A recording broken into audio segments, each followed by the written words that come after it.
سلوا التاريخ كم مجدا سطرنا على صفحاته وبه تغنى. الحمد لله قدسی یو سیمینار کې و در اوایل جا دارد که از نهاد کلمات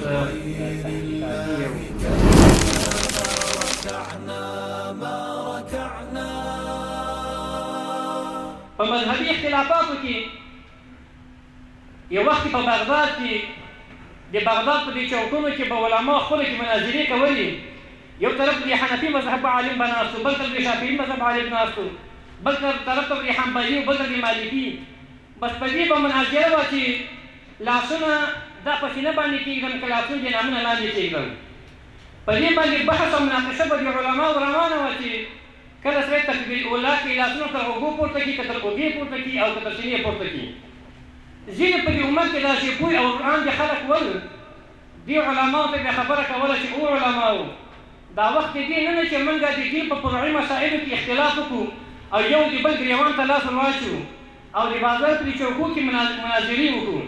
راځئ د دښمن په مقابل کې ځان تیار کړو، اعداد وکړو، توره زده کړو، اس چلول زده کړو، لامبو زده کړو. ګورې که دښمن راغی هم به مالکي شهید کړي، هم به حنبلي شهید کړي، هم به حنفي شهید کړي او هم به مالکي شهید کړي. خو دې علماو په لومړي سر کې بیا دلایل ویل، بیا بیا کنځته خبره ورسېدله.